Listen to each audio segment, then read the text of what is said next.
이것이 나의 간증이요 이것이 나의 찬송일세 나 사는 동안 끊임없이 구주를 찬송하리로다 온전히 주께 맡긴 내 영 사랑의 음성을 듣는 중에 전사를 왕래하는 것과 하늘의 영광 보리로다 이것이 나의 간증이요 이것이 나의 찬송일세 나 사는 동안 끊임없이 구주를 찬송하리로다. 간주합니다. 들어서 일어나시겠습니다.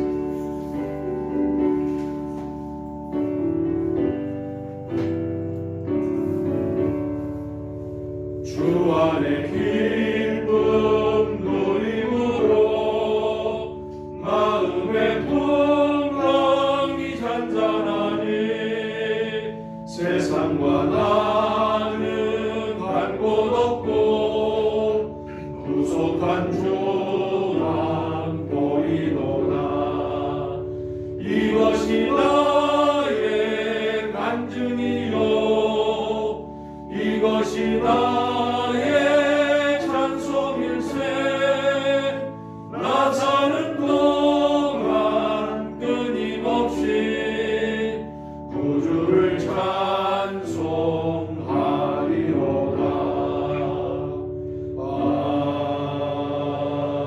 아멘. 태초에 하나님이 천지를 창조하시니라 땅이 온돌하고 공허하며 흑암이 깊음 위에 있고 하나님의 영은 수면 위에 운행하시니라. 하나님이 이르시되 빛이 있으라 하시니 빛이 있었고 아멘.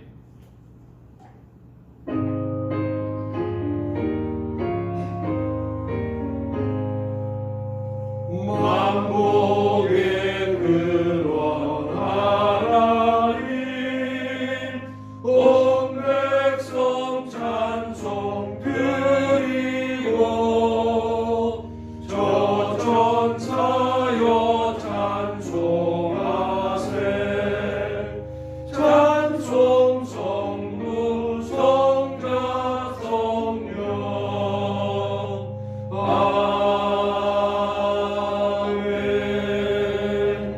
사도신경을 암송하심으로 신앙 고백을 하나님께 올립니다.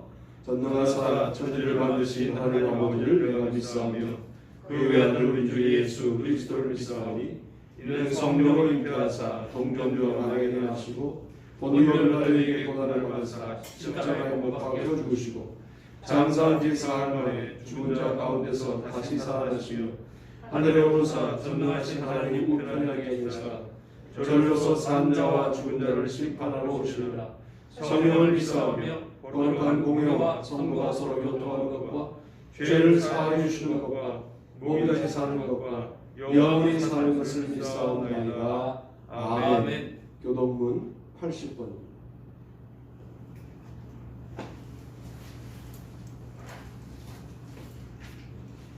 우리가 이 보배를 질그릇에 가졌으니 이는 심히 큰 능력은 하나님께 있고 우리에게 있지 아니함을 알게 하려 함이라. 우리가 사방으로 우겨쌈을 당하여도 쌓이지 아니하며 답답한 일을 당하여도 낙심하지 아니하며 박해를 받아도 버림받지 아니하며 거꾸로 트림을 당하여도 망하지 아니하고 우리가 항상 예수의 죽음을 몸에 짊어짐은 예수의 생명이 또한 우리 몸에 나타나게 하려 함이라. 우리 살아있는 자가 항상 예수를 위하여 죽음에 넘겨짐은 예수의 생명이 또한 우리 죽을 육체에 나타나게 하려 함이라. 아멘. 다 자리에 앉겠습니다. 김민재 권사님 기도 인도하시겠습니다. 기도하시겠습니다. 사랑의 주님, 주님의 은혜 가운데 오늘도 호흡하며 주의전에서 예배드리게 하심에 감사를 드립니다. 주의전이 모이기가 힘들어진 이때에 이 자리가 은혜의 자리임을 경험하게 하시고 우리의 마음이 이 자리를 더욱 사모하게 하여 주옵소서. 아멘. 전 세계가 연일 코로나 바이러스와 치열하게 싸워가며 철저하게 단속하며 살아가는 것처럼 또한 우리는 죄와 치열하게 싸우며 살아가게 하여 주옵소서. 아멘. 연약한 우리의 힘으로는 죄를 이길 수 없으니 우리에게 이길 힘을 공급하셔서 주님이 주시는 생명을 가지고 살아가게 하여 주옵소서. 아멘. 바라기는 세상의 혼란과 환란도 금세 익숙해져 버리는 우리에게 주님의 말씀과 은혜에도 익숙해져 버림을 고백합니다. 어느덧 신앙인이 아닌 그저 종교인의 모습을 한 우리의 껍데기를 벗기시고 다시금 우리의 마음이 온전히 주님을 향하게 하시며 날로 날로 새로워지게 하여 주옵소서. 그리고 우리의 소망이 사라져버릴 이 세상이 아닌 영원히 다가올 하늘나라의 주인이신 주님께만 두게 하여 주옵소서. 그리고 이 소망이 함께 부르심을 받은 우리의 형제와 이웃에게 우리의 마음과 관심이 향하게 하여 주옵소서. 주님께서 모으신 이 예수님교회 공동체를 우리가 더욱 사랑하고 소중히 여기며 또한 서로가 서로를 돌보며 기쁨과 아픔을 서로 나누고 지게 하여 주옵소서. 또한 2022년 한 해를 막 출발한 예수님교회의 발걸음을 주님께서 인도하셔서 주님의 선한 인도하심을 성도들 모두가 보게 하여 주옵소서. 교회를 향한 주님의 선한 인도하심이 우리의 가정과 직장과 사업 위에도 동일하게 있어 2022년 귀한 축복의 열매를 함께 보게 하여 주옵소서. 아멘. 무엇보다 올 한 해 이 교회를 담당한 주의 종 서영선 목사님에게 주님의 은혜가 더욱 임하기를 원합니다. 무엇보다 주님께 마음과 귀가 늘 열려있게 하시고 주의 말씀을 정직하고 용기 있게 전하는 입을 허락하여 주시고 손과 발이 주의 뜻에서 벗어나지 않고 충성되게 따르게 하여 주옵소서. 종이 바라고 품은 마음이 주님과 같게 하시며 또한 종이 올리는 기도가 하나도 땅에 떨어지지 않게 하여 주옵소서. 또 그 가정을 살피셔서 주님이 지키시고 보호하시는 가정 되게 하여 주옵소서.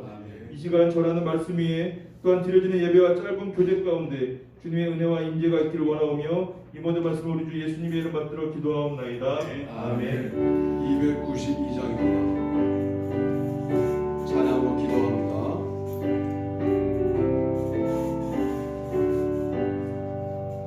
주 없이 살 수 없네 죄인의 구주여 그 귀한 몸의 피로 날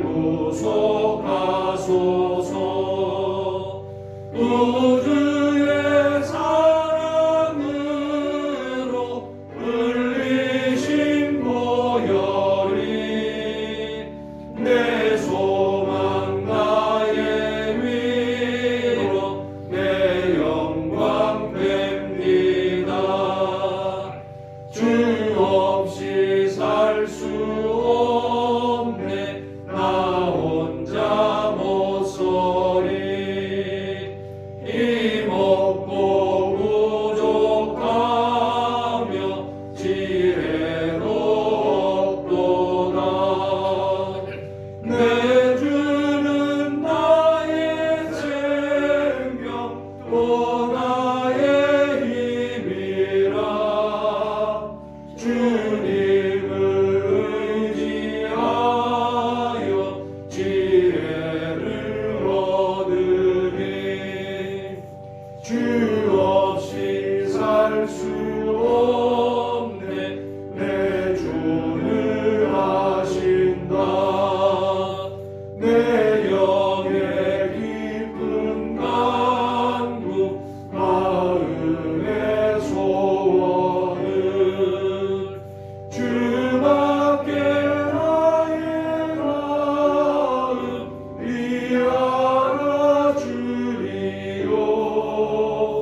내 마음 위로 하사 영원케 하시네. 주 없이 살 수 없네 세월이 흐르고 이 깊은 고독 속에 내 생명 끝나도 살아온 풍랑 일에 날 지켜주시니 내 곁에 계신 주님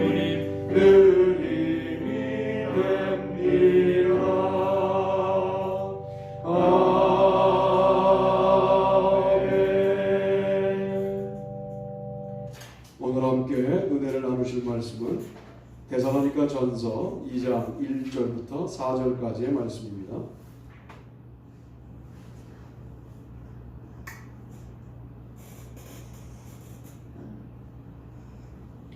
다 같이 한 목소리로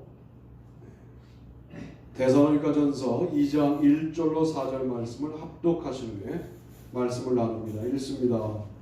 형제들아, 우리가 너희 가운데 들어간 것이 헛되지 않은 줄을 너희가 친히 아나니, 너희가 아는 바와 같이 우리가 먼저 빌립보에서 고난과 능력을 당하였으나 우리 하나님을 힘입어 많은 싸움 중에 하나님의 복음을 너희에게 전하였노라.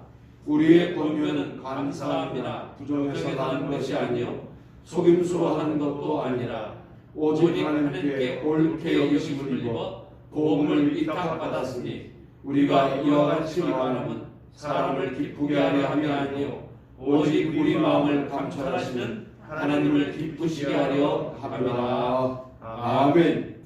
소 제목을 한번, 큰 제목과 1번 소 제목을 읽어주시면 말씀을 진행할 수 있을 것 같습니다. 읽습니다. 시작. 하나님의 복음. 1번 시작.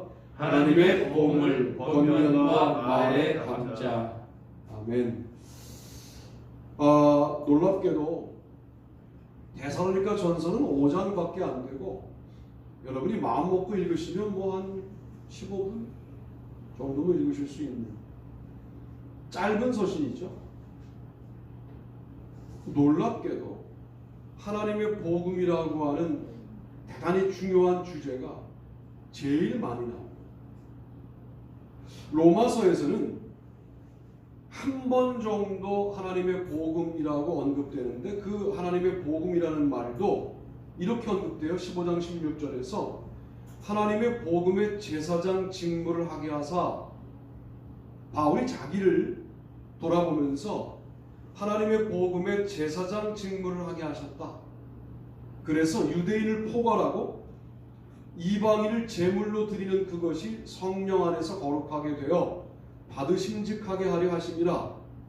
이방인 구원도 포괄하는 이런 형태로 하나님의 복음이 한 번 등장되고요.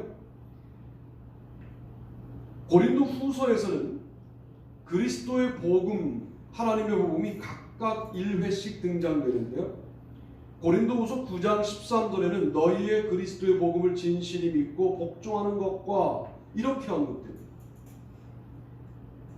또 고린도후서 11장 7절에서는 나를 낮추어 하나님의 복음을 값없이 너희에게 전함으로 죄를 지었느냐, 이렇게 등장되는 거예요. 디모데 후서에서는 맡기신 바 복되신 하나님의 영광의 복음을 쫓음이니라, 이렇게 딱 한 번 등장되는데, 영광의 복음이라고 하나님의 복음을 부가 설명하는 형태로 등장되고, 그 외에는 거의 데살로니가 전서와 후서에 집중적으로 등장되는 주제가 하나님의 복음이라는 주제예요. 자, 제가 지루하게 첫 서두를 여기저기 등장되는 하나님의 복음의 등장 횟수를 설명하는 이유가 뭐냐면, 그만큼 데살로니가 교회에 하나님의 복음이 중요한 것이었다, 거기에 목숨을 거는 교회였다 하는 점을 강조하기 위해서입니다. 규모로 보거나 아마도 중요성으로 볼 때 데살로니가 교회가 최고 중요한 교회는 아니었을지 몰라요. 로마 교회가 얼마나 중요합니까? 바울에게 스페인 선교회 교두보를 확보하고 재정 지원을 해줄 수 있는 교회가 로마 교회였단 말이에요. 근데 거기에는 하나님의 복음이 단 1회 등장되는데, 왜 이렇게 데살로니가 전서에서 하나님의 복음이 집중적으로 소개되고 있느냐를 고민하다가 제가 깨달은 바가 있어요. 거의 다른 서신은 등장되지 않고 로마서, 고린도 후서, 데살로니가 전서, 후서, 디모데 후서 이런 정도 등장된단 말이에요. 그러면 등장되는 것만 해도 의미가 있는데, 로마서에서는 복음의 원리를 설명하려고 하나님의 복음을 등장시키는 거죠. 하나님의 복음의 제사장 직무, 그게 로마서를 기록한 본인의 목적이었으니까요.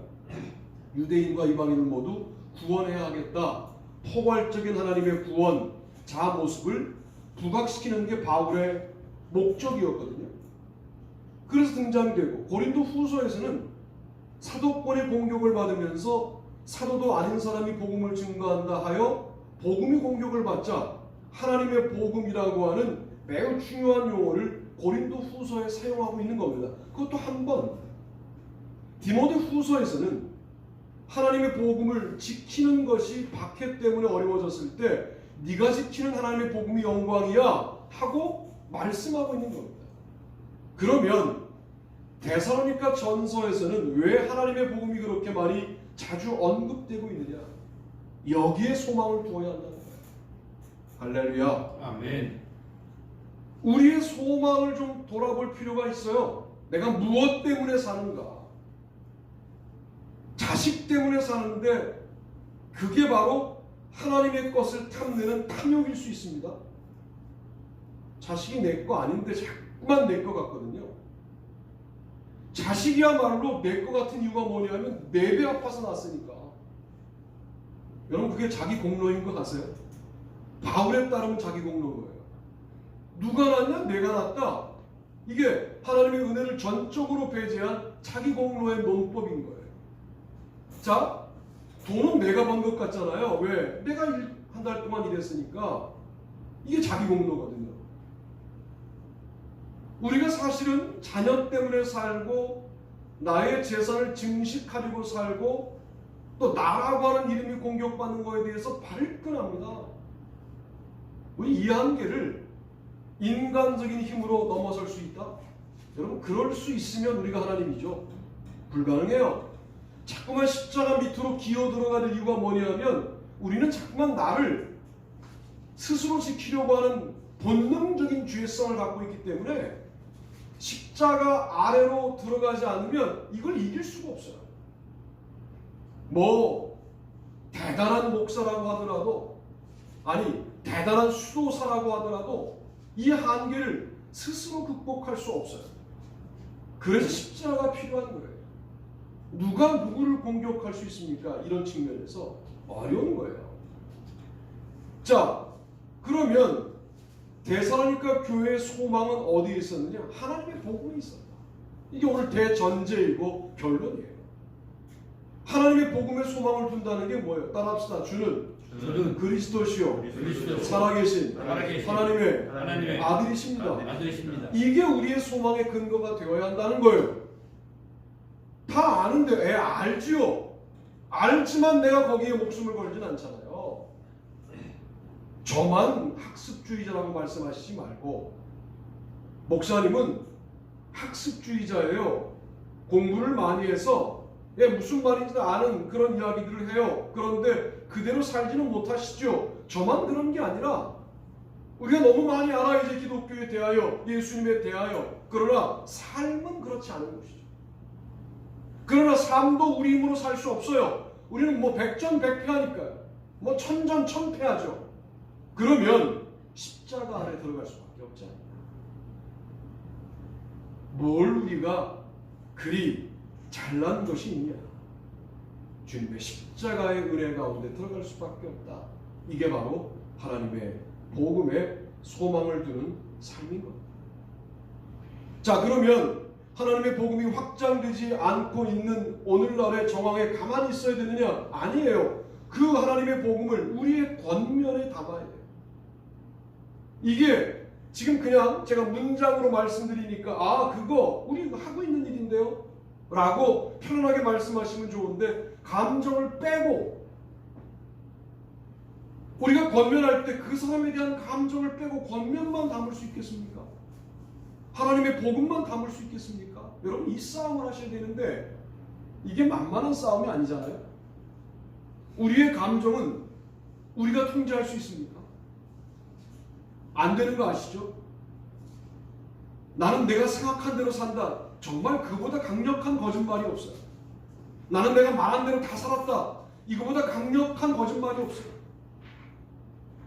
우린 절대로 그럴 수 없는 사람이라는 게 기독교의 출발이에요. 이걸 할 수 있다고 생각하는 게 세상 인문주의의 출발이에요. 출발 지점부터 잘못된 신앙들이 우리 가운데 스며들어오는데 이게 잘못인지 모르고 그냥 받아들이는 경향들이 오늘날 문화 가운데 있는 것이죠. 여러분, 우리 힘으로 안 된다라고 하는 것이 패배주의가 아니에요. 그리스도 안에서 된다를 말하기 위하여 과정으로 말하는 안 된다이기 때문에 피해의식도 아니고 패배주의도 아니에요. 가장 강력한 긍정주의고 가장 강력한 복음주의인 것이죠. 그러므로 우리가 권면을 해야 돼요. 권면을 할 때 간사함으로 하지 말자는 거예요. 간사함은 뭡니까? 권면을 받는 대상이 나보다 능력이 있어요. 제대로 권면을 못하는 거예요. 왜? 그 사람과의 관계가 필요하니까. 이거는 하나님의 복음을 권면에 담은 것이 아니라 나의 정치적인 관계를 권면에 담은 것이잖아요. 그건 간사한 겁니다. 부정에서 난 것이 아니다. 부정을 봐주는 권면도 있을 수 있어요. 아이, 다 그렇게 살아요. 뭐 우리만 뭐 그렇게 지독스럽게 뭐 똑똑하고 우리만 지독스럽게 그리스도인인가? 아이, 그 정도는 다 하나님도 이해하셔요. 하나님이 아니잖아요, 우리가. 하나님이 이해하시는지는 그분께 물어봐야 되는데 왜 우리가 결정합니까? 그건 부정에서 나는 것이 돼요. 하나님의 복음으로 권면을 채우는 이 싸움은 매우 아름다운 거예요. 자, 우리가 복음으로 권면했는데 그 사람이 상처를 받았다. 그 사람 문제가 아니에요. 내가 그 사람을 위하여 영혼 대 영혼으로 끊임없이 기도하고 권면하지 못했기 때문에 나를 감정적으로 받아들인 거거든요. 그러면 그 사람 잘못이라고 해버려요, 우리가. 여러분, 믿음이 연약한 그 사람 잘못이라고 하면 심리적으로는 편안하지만 하나님의 복음은 확장되기가 어려운데요. 그때 어떻게 해야 합니까? 다시 기도하고 하셔야 돼요. 그래서 권면이 복음으로 이해되기 시작하는 공동체가 될 때 그 폭발력을 생각해보자 그 말이에요. 권면과 말이 하나님의 복음으로 이해되는 공동체가 될 때 그 언어들은 얼마나 전진지향적이고 아름답고 귀한 언어들이 되겠는가. 우리 그런 생각을 해볼 필요가 있다라고 말씀을 드리는 겁니다. 그러니까 권면을 아무나 할 수 있는 것은 아니다. 정말 권면이야말로 정말 사랑하는 사람이 해야 할 일이고 조심스러운 일이고. 왜? 나는 정말 기도를 많이 하고 하나님의 복음을 담아 우리 이렇게 합시다 하고 권면했는데 뭐 지가 잘났다고 이렇게 받아들이면 우리는 그동안 그 사람 잘못이라고 그랬다. 아니, 우리 잘못이죠. 아직도 우리 권면에 하나님의 복음이 가득 담기지 않은 증거가 그런 것이다. 이렇게 하나님의 복음을 대하면 좋겠다. 자, 오직 하나님께 옳게 여기심을 입어 복음을 위탁받았으니 우리가 이와 같이 말함은 말에 담으라는 거예요. 말에. 하나님의 복음을 말에 담는데 사람을 기쁘게 하는 게 아니라 우리 마음을 감찰하시는 하나님을 기쁘게 하기 위해서 말하라는 거예요. 아니, 권면을 상처 입지 않게 하려면 그 사람을 배려해야 되는데 그 사람을 배려하지 않고 하나님을 기쁘시게 하는 쪽으로 선택을 하면 상처를 주란 말이냐 라고 의문을 제기할 수 있으시겠지만 하나님이 마음을 감찰하신다. 이 마음이 어떤 마음이냐면 내 마음도 그 마음도 내 마음도 너의 마음도 다 감찰하시는 분이 하나님이라는 사실을 믿고 네가 복음을 말에 담을 때 하나님을 기쁘시게 하는 말로 전할 수 있겠느냐. 이 질문을 지금 바울이 데살로니가 전서에서 하고 있는 거거든요. 우리는 이렇게 생각하죠. 아직 내가 하는 말을 저 사람이 받아들일 준비가 안 됐어. 아니, 본인이 준비가 안 된 거다. 내가 복음을 복음으로 전할 수 있는 준비가 안 돼 있기 때문에 그 사람의 신앙적으로 좀 문제가 있는 행동에 대해서 말해야 되는데 못하고 있는 것이지, 그 사람은 그렇게 사는 게 자연스러울 수 있어요. 하나님은 그 사람에게 집중하는 게 아니라 지금 나에게 집중하시는데 내가 그 사람에게 복음을 전할 만한 준비가 되어 있느냐의 문제는 마음을 감찰하시는 하나님을 기쁘시게 하는 말로 복음을 담아서 전할 수 있는 사람입니다.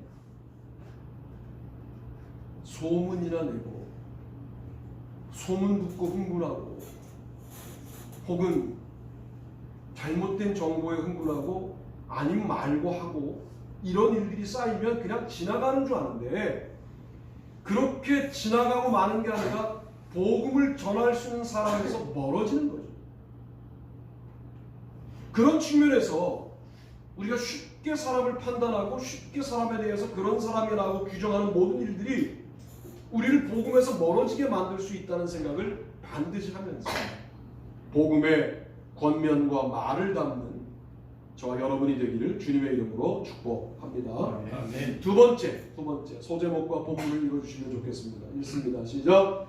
하나님의 복음을 생명의 남자, 우리가 이같이 너희를 사모하여 하나님의 복음뿐 아니라 우리의 목숨까지도 너희에게 주기를 기뻐하는 너희가 우리의 사랑하는 자 됩니다. 아멘. 사실 2번이 이제 1번으로 나오거나 3번으로 나와야 맞는데 본문의 순서에 따라 제가 그냥 배치를 한 거예요.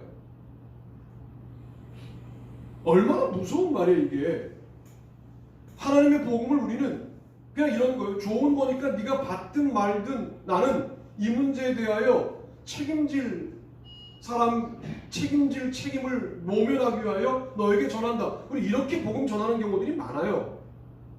물론 그게 복음 전하는 것이 아니라는 말이 아니라 더 나아갈 필요가 있는데, 오늘 바울은 하나님의 복음을 전할 뿐만 아니라 목숨까지도 너희에게 주기를 기뻐한다.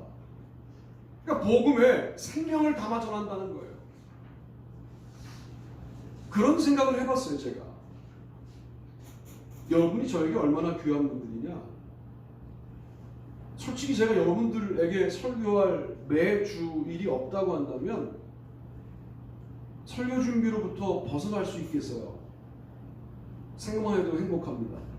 그런데 더 행복한 것은 전할 말씀을 주님이 딱 공급하실 때 오는 행복이 더 커요. 근데 뒤의 행복은 아마도 편안일 것 같아요. 지금 행복은 충만입니다.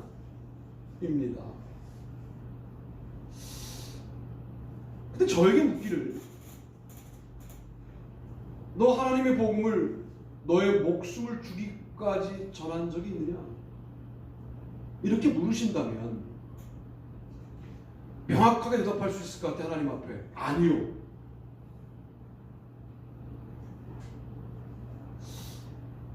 엄청난 얘기잖아 이 얘기가. 하나님의 복음을 전하는데 목숨까지도 너희에게 주기를 기뻐하는 마음으로 전했다는 거예요.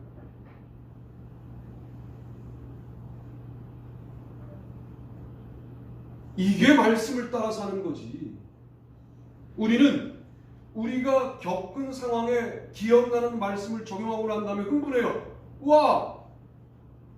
그 말씀의 안내를 받았어. 이렇게 흥분합니다.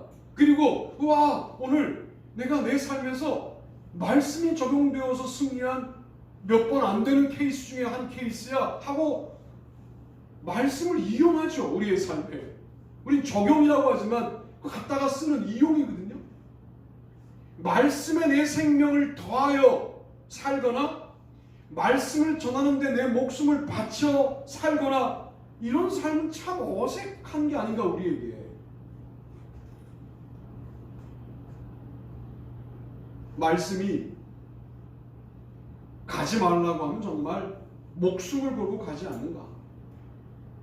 말씀이 반드시 하라고 하면 목숨을 걸고 하는가?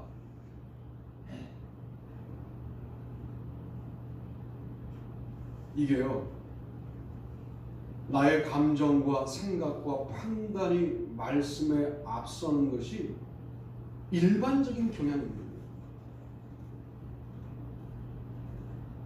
그저 멋있게 말하려고 말하는 게 아니라 말씀에 입각해서는 그게 맞아요.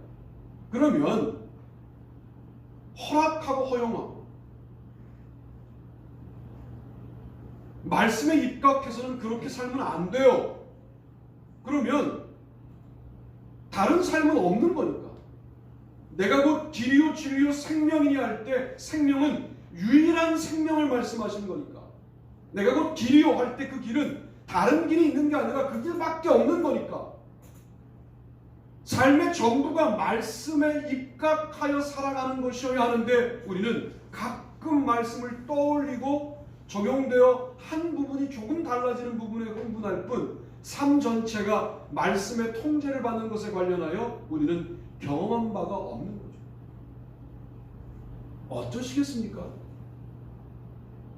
하나님의 복음을 생명을 담아 전하는 바울의 삶의 모습을 우리가 닮아가려고 한다면 이게 인간이 가능하다는 것을 바울이 보여준 거거든요.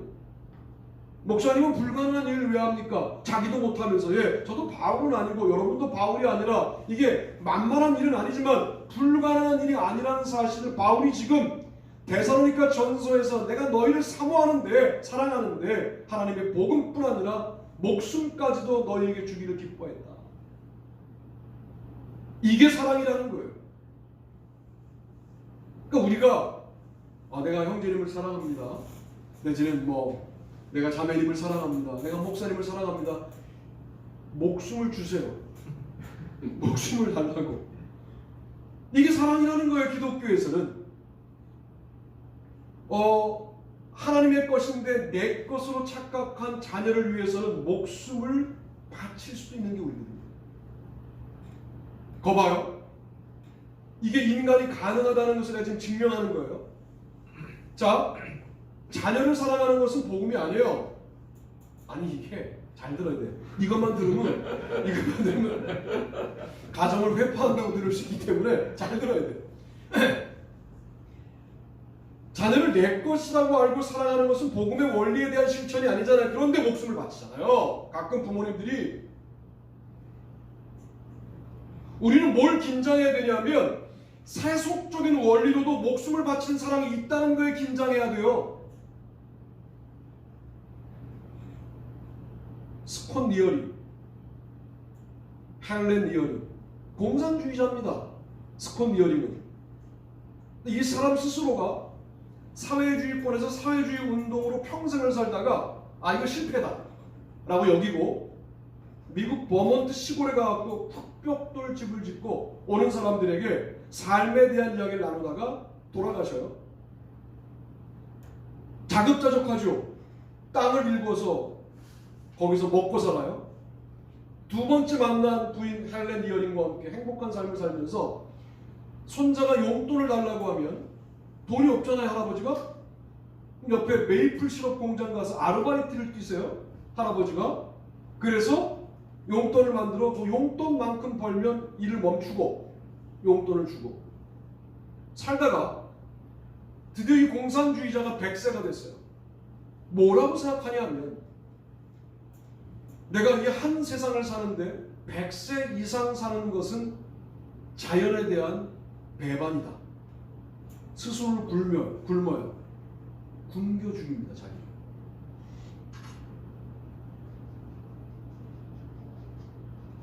이렇게 말하면 너무 과격한 적용이 될지 모르겠어요. 하나님을 위하여 굶어 죽을 수 있으시겠어요? 복음 때문에 굶어 죽을 수 있으시겠어요?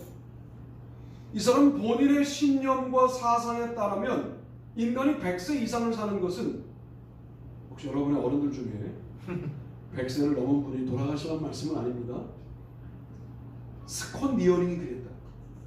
100세 이상을 사는 것은 역사에 대한 위배이고 자연에 대한 배반이다 하고 부인에게 말을 해요. 부인도 그 생각을 수용하고 남편에게 먹을 것을 주지 않고 남편은 스스로 먹을 것을 안 먹고 스스로를 100세에 굶겨 죽여요. 여러분 이게 사회주의 사상으로 철저하게 자기의 삶을 바친 자의 마지막 모습이었어요.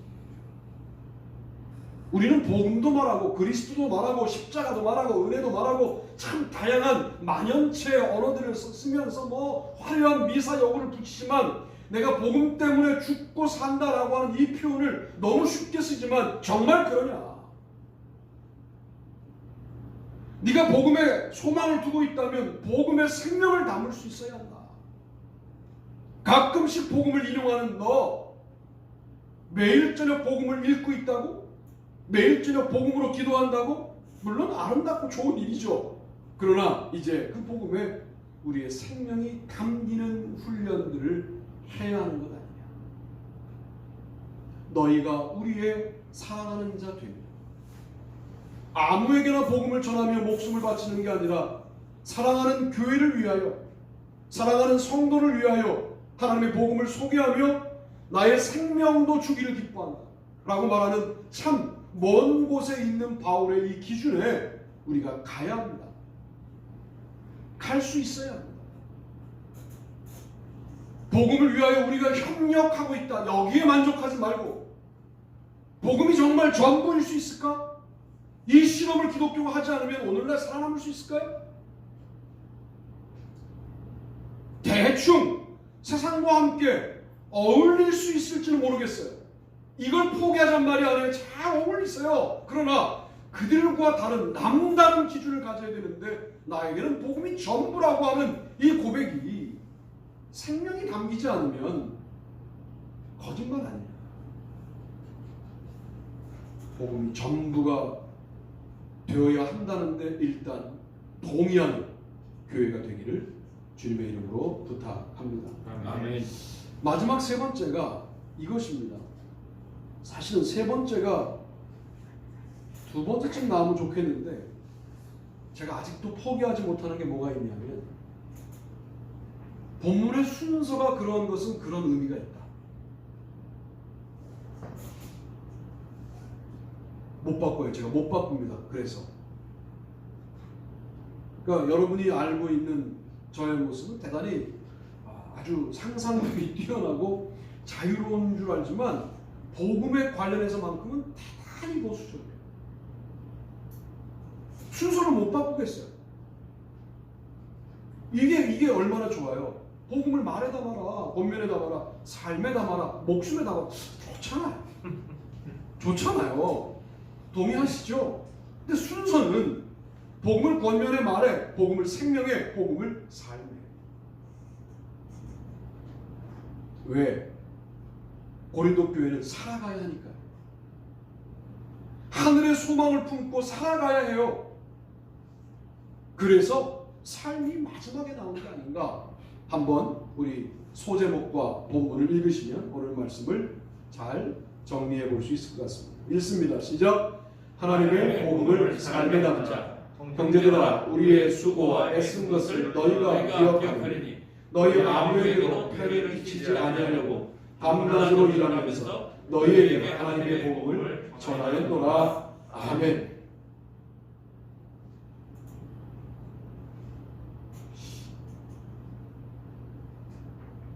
사실은 선배님들은 그게 좋은 게 아니라고들 말씀 많이 하세요. 교회가 복음을 증거하는 자에 대하여 일정 부분 책임을 지는 게 맞다. 그게 정주 목회의 핵심이다. 저는 근데 제가 쓴 책이 한 100만 권 팔려서 몇 사람 비우고 있군요. 사람이 됐다. 이렇게 되면 좋겠어. 교회 급한 데 쓰라고. 바울이 그렇게 산 거거든요. 바울이라고, 물론 바울이 빌립보 교회로부터는 2번의 영치금도 받고 선교 지원 자금을 받지만 텐트를 만들잖아요. 호크라고 하는 바울 신학자가 텐트 메이커로서의 바울을 연구하거든요. 누구를 만나요? 브리스길라와 아굴라 부부를 만나요. 같은 직업이었어요. 많은 사람, 뭐 하는 사람이요? 복음 증거하는 사람이다. 이렇게 된 거예요. 나도 예수 믿고 싶은데.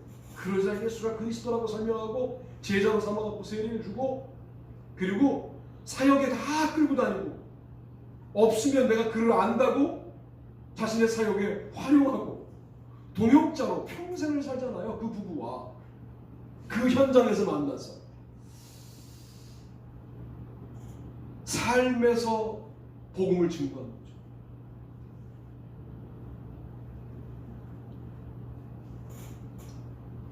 바빠서 기도합니다 라는 책 제목이 있어요. 바빠서 예배합니다. 바빠서 찬송합니다. 여러분, 바쁘면 교회 현장까지 못 오시는 거 요즘 뭐라고 부를 수 없는 상황이잖아요. 줌으로 들어오시고 뭐 이런 것들, 우리가 녹화로 예배 드리시는 거에 관련하여 우리가 그 예배 아니다라고 말하기가 어려운 시대가 됐단 말이에요 이미. 그러면 바쁜 삶의 현장에서 예배한다는 거예요 우리가. 그건 중요한 거잖아요. 내가 바쁜데 예배가 정말 필요하고 기도가 필요해서 바쁜 삶의 현장에서도 정말 죄송스럽지만 무릎을 탁 꿇고 또 정성을 다하여 예배하는가. 이게 바울에게서 우리가 배워야 할 아름다운 부분이 아닌가라고 묵상해 봅니다. 여러분의 현장이 그냥 돈을 버는 현장이에요. 복음과 관련이 없어요. 그래서 형편이 조금 나아지셨는지 모르겠지만 복음을 어떻게 하실 거예요? 그렇잖아요. 바울이 텐트를 만드는 이유는 교회에 부담을 주지 않기 위해서였어요. 성도들에게 부담을 주지 않겠다 하는 것이었어요. 자비랑 선교였어요. 베드로를 보면서 이렇게 말하죠. 야, 나라고 부인 데리고 다니고 싶지 않겠냐? 부인도 없으면서. 야, 나라고 사도의 고난에 응당한 보답을 하라고 이야기하여 사례비 받고 사역하고 싶지 않겠냐? 그런데 나는 주님 앞에 그렇게 헌신했다 라고 고백하는 거예요. 삶의 현장과 복음을 증거하는 것의 거리가 거의 없었던 사람이 바울이 아닌가. 여러분의 현장이 하나님의 복음의 현장으로 거듭나지 않는다면 기독교는 망하지 않을 거예요. 한국 기독교는 어려워질 거예요. 그 이중적인 원리가 있거든요. 그 이율 배반이 있어요. 삶의 현장에 가서는 기독교인이 아니야 내가. 거기서는 충실한 세상 사람이에요.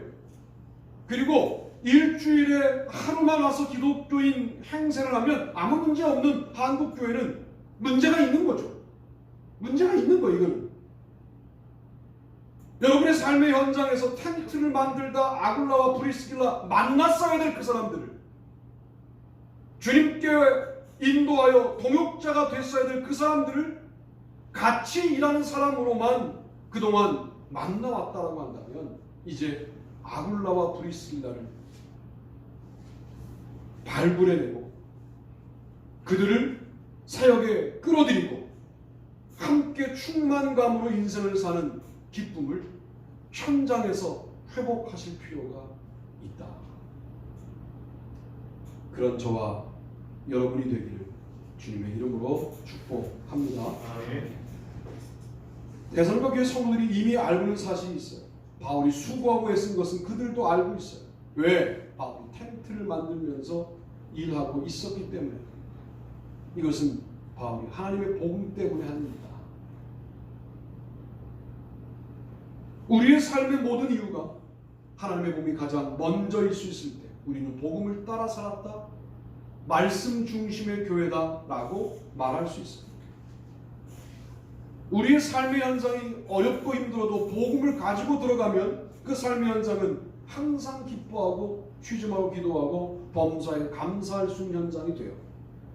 이게 하나님의 뜻이고 하나님의 복음이 이루어내는 능력이다 라고 말씀을 드릴 수 있겠습니다. 바쁘지만 그래서 교회 주중에 올 수 없다고 하더라도 복음을 증거하는 일들이 있어야 되는 것 아닙니까? 이 일을 통하여 하나님은 참 기뻐하실 것입니다. 제가요 사실은 서두에 말씀드리려고 하다가 하나님의 복음의 통계를 말씀드리느라고 넘어간 이야기로 오늘 설교를 결론 지으려고 해요. 저는 학생들을 가르쳐 봤잖아요. 지금도 가르치잖아요. 리포트를 받아보면 왠지 모르게 그 1점, 2점이 더 가는 친구들이 있어요.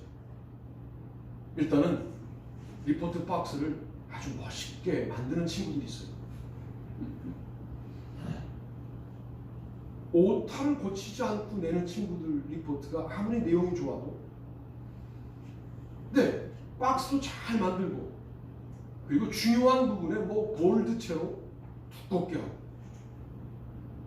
자세히 보면 중요하지도 않아요. 거기에 두껍게 한 거야 그냥. 본인의 견해인 거죠. 밑줄도 긋고 어떤 단어를 쓰러뜨려. 그 왜 쓰러뜨렸는지 아직도 모르겠어요. 교수 입장에서는. 근데 그렇게 노력을 하잖아요. 다 써놓고 난 다음에 두껍게도 하고 밑줄도 긋고 쓰러뜨리고 이제 노력하잖아요. 그 5분 10분에 더 노력한 조그마한 차이가 1.2점이 더 가는데 놀랍게도 그 1.2점이 B와 A를 가늠하는 때가 종종 있다는 것을 저는 발견해요. 신앙생활도 마찬가지 아닐까요?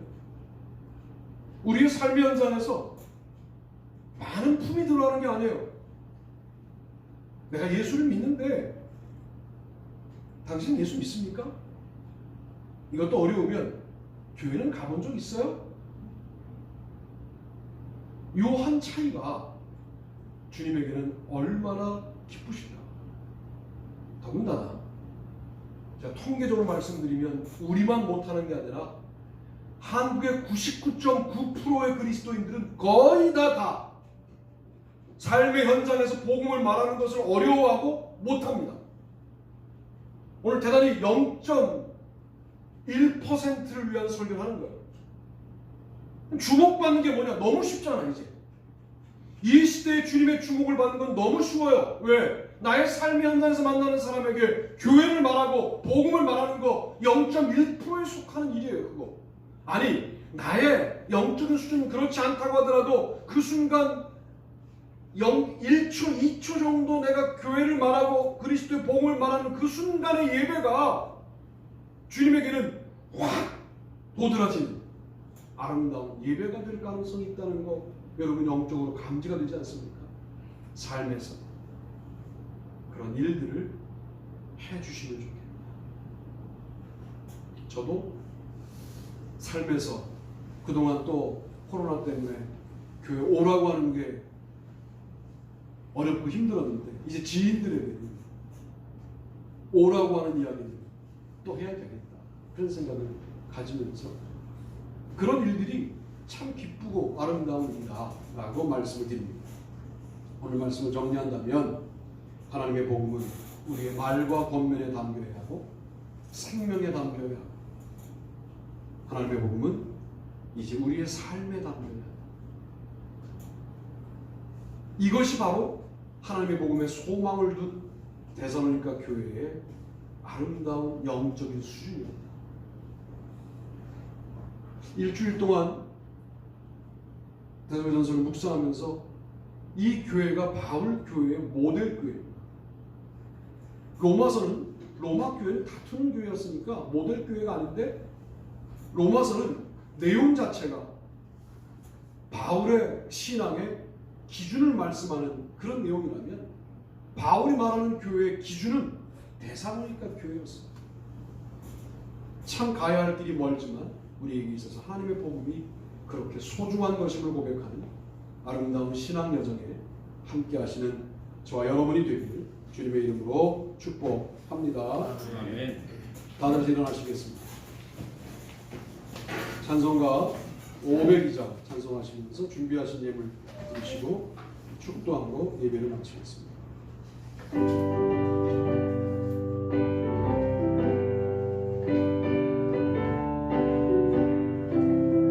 빛의 사자들이여 어서 가서 어둠을 물리치고 주의 진리 모르는 백성에게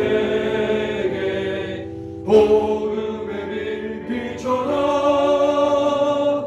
빛의 사자들이여 복음의 빛 비춰라. 죄로운 밤 밝게 비춰라. 빛의 사자들이여 선한 사역 위하여 힘을 내라. 주 함께 하시겠네. 주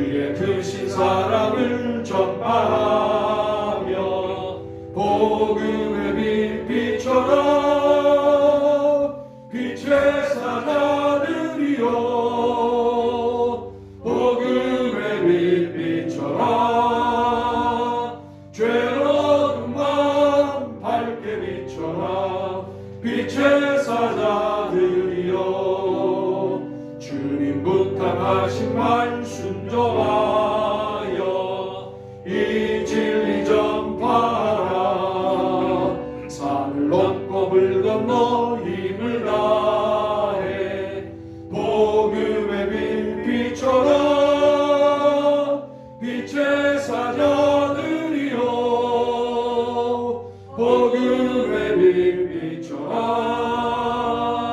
죄로운 밤 밝게 비춰라 빛의 사자들이여 동서남북어디나 땅끝까지 주님만 의지하고 눈 어두워 못 보는 백성에게 복음의 빛 비춰라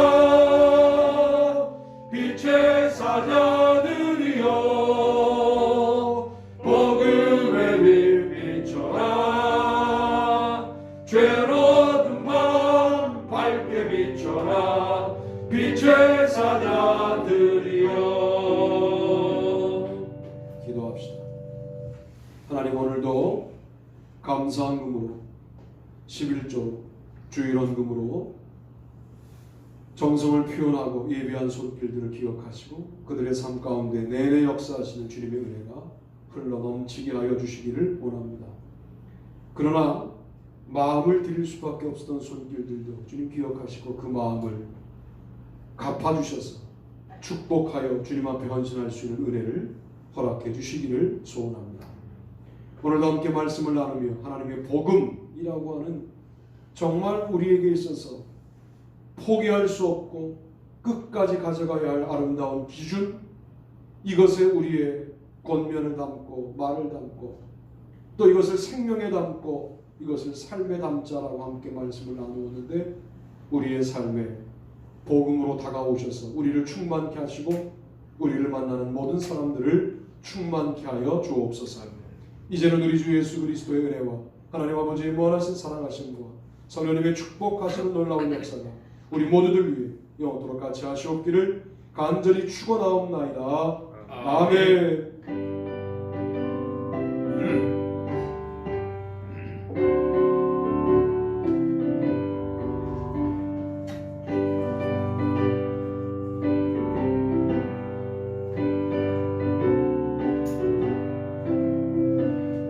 한 주간 동안 승리합시다 인사 받으시면 제가 광고하겠습니다.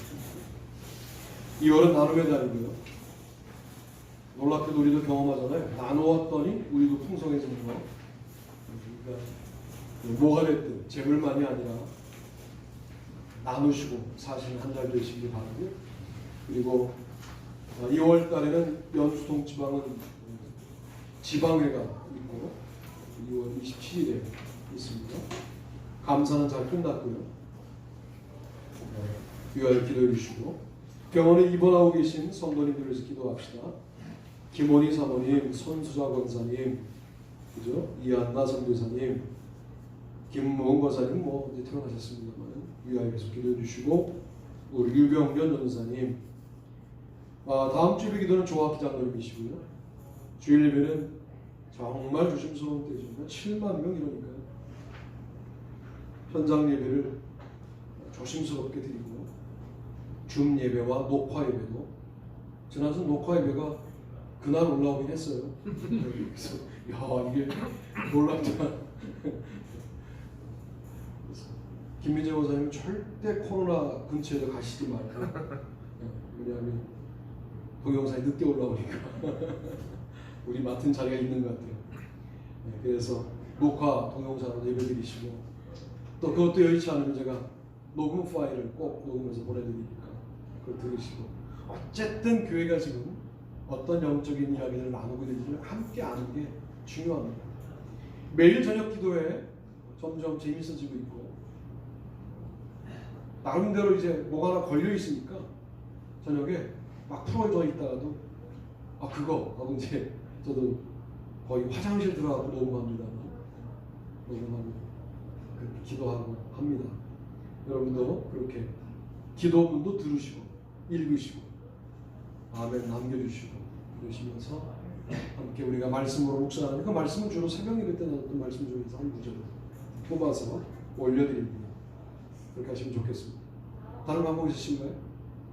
오랜만에 나오신 분도 있으니까 이따가 코로나 키트, 네, 코로나 키트, 검사 키트 가정별로 이렇게 묶어놨어요. 5개씩. 별걸 다 나눠주죠.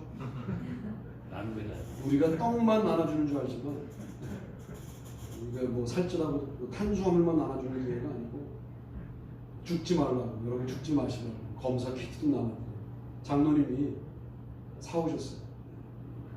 감사하는 마음으로 가서 검사하시고 걸리지 말라고 검사 키트 5개 막 하지 말고 좀 이상한데 콧물 같은 게 나오면 하면 됩니다. 하시면 좋겠다 그런 생각이 듭니다. 방법 없으시죠? 하나님께 영광의 박수.